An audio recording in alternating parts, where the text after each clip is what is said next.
Okay, so what makes Italian different? In this video, I'm going to share with you the one secret that makes Italian radically different from other languages, especially English. And at the end of the video, I will also give you a little exercise that it's very difficult, but also very useful to overcome this hurdle.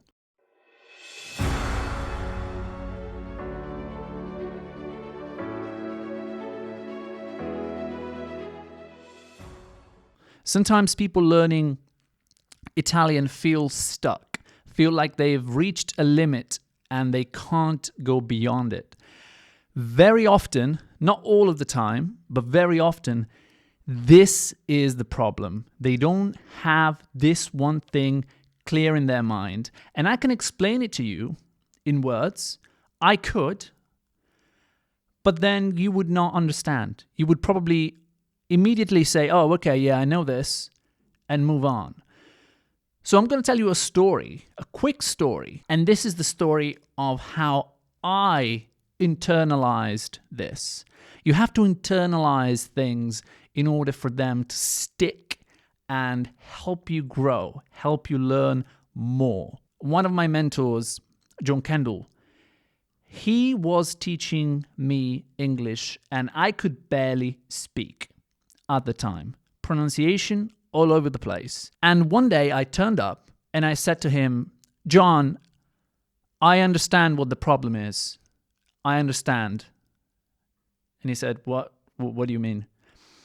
I understand. English is very difficult for me because English people, what I meant is English native speakers, can't speak English very well. And he said, I'm sorry.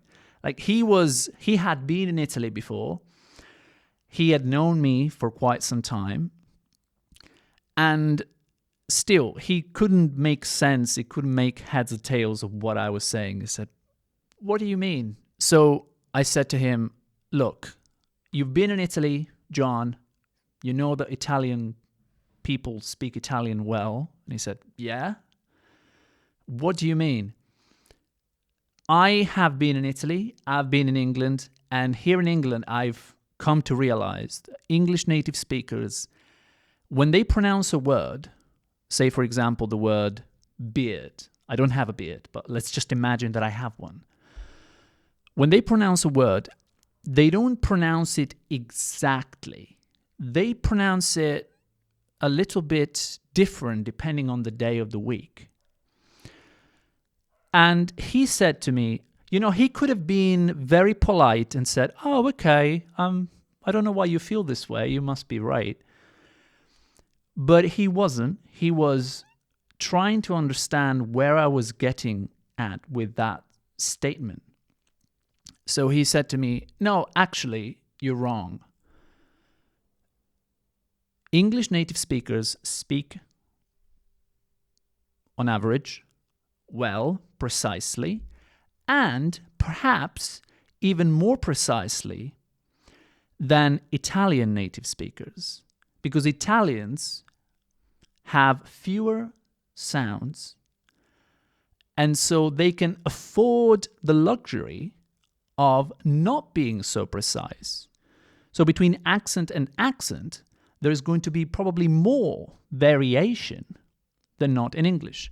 Now, of course, these are big topics, you know, accents and difference between how someone speaks and how someone else speaks. These are big topics. But in that moment, I realized what I was missing, or at least that was the beginning of my search for what was missing in my mindset to unlock the next level of English for me. My presupposition that English native speakers were speaking English different every day and that Italian native speakers speak Italian very well, very precisely, was just a fantasy of mine. But I wasn't crazy. The reason why I make that point to my mentor is because I really felt lost. That was the one thing that I missed, that I didn't know. And I think a lot of people, even if they're not aware of this, they struggle with it. Italians learning English and English native speakers learning Italian. The problem in question was the diphthongs and the sound system. This is why I am not a big fan. More than that, I am a huge fan of teaching pronunciation, of making sure that people learn the Italian sound system, because that's what holds people back. Right? It's not just in the university where we dedicate, I don't know how many hours, I don't know how many lessons to pronunciation, but any time we do any event or any time that I coach someone, I always start from the pronunciation and the Italian sound system. Because if you don't understand the difference between hard language and soft language, and having 12 vowel sounds plus diphthongs, and 5 vowel sounds, or 7, it's a huge problem, because that's going to cause confusion, and confusion builds on top of more confusion, and then people give up. People feel like they're lost. They don't understand how Italian works, how English works. I felt very lost. I'm like, English is not for me. I'm never going to learn how to pronounce words because I just don't get it. And so it's these small things that become huge problems when they compound. So what I couldn't understand, and the biggest difference between English and Italian, is that Italian doesn't have diphthongs. The sound A, the sound O, they don't exist in Italian. We don't say ciao, we say ciao, a-o, a-o. The vowels are pronounced in a vacuum. So for example, think about English words like kite, Kite is a very simple word, is a very short word, and it's relatively easy to pronounce. There is nothing strange or weird about kite. However, the sound I, which is a diphthong, starts from one vowel in one state and ends with another vowel sound in a different state. This type of sound just doesn't exist. It wouldn't compute in an Italian native speaker's mind. So bear that in mind when going from one language to the other.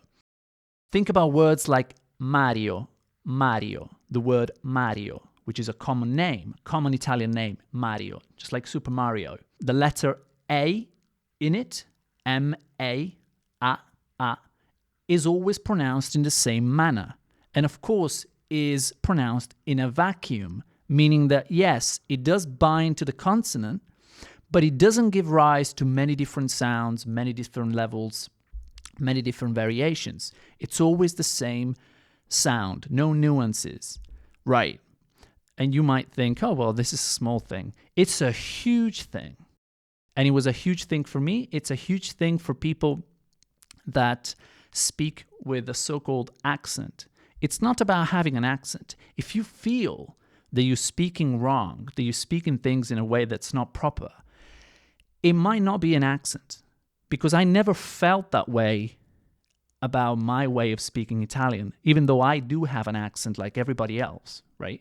I could go to Rome and people there would have a different accent. I would have a different accent, and we would all speak nicely, well, communicate effectively, more or less, and I wouldn't feel like I miss something. And so the same is for them. They wouldn't feel like they're missing something. We just speak differently.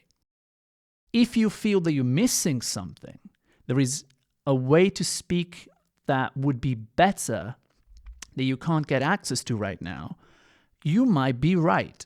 And the answer to your problems is most likely studying the pronunciation system and the differences between one pronunciation system that's valid for Italian and the one that's valid for English. That is the key. We spend so much time on this. We have many videos on this. and is really important. Now, as for the exercise, I promised that I would also give you an exercise.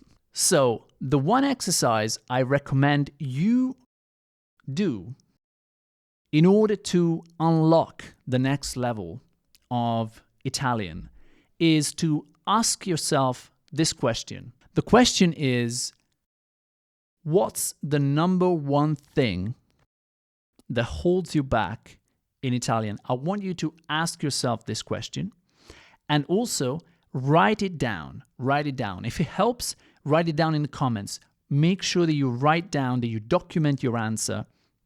What is the number one thing that holds you back when learning Italian? And you'll find out that the first answer you get is probably a stupid answer. So if you ask yourself that question, the answer you get might be, oh, okay, the thing that holds me back is, I don't know, simple prepositions.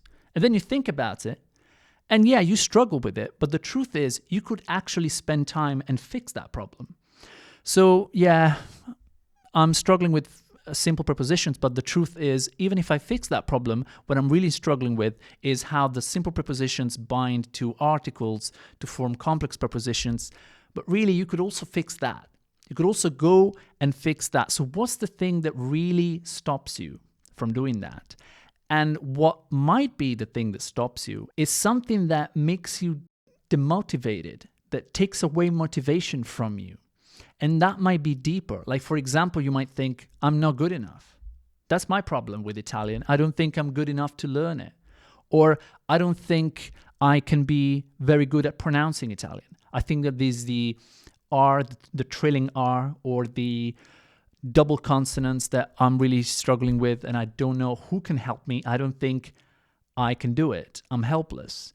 So I think there's a sense of helplessness that always comes with being blocked at a certain stage that prevents you from going further. It was the same with me. And once you find out what that thing is, write it down. It's so important, and you'll be amazed by finding out what really is that is stopping you or preventing you from moving further. And the one thing that you find out at the end, like it was for me, the diphthongs, discovering the diphthongs and the fact that even English has a finite set of sounds. They're just more. Once you find out what it is that stops you, it's amazing. That's 99% of the work, because the thing itself that stops you might actually be something that you can cover in half an hour for, just watch a video and learn it. That's it. But the process that it takes you, the process that will take you to get from where you are, perhaps confused, perhaps you don't know how to improve. So the process that will take you from where you are to knowing what you need exactly will be a little bit more lengthy. It's not going to take 20 minutes. It's going to take a little bit of time for you to assess where you are and find out what it is that stops you, that blocks you. But don't cheat. Be specific. Do the work.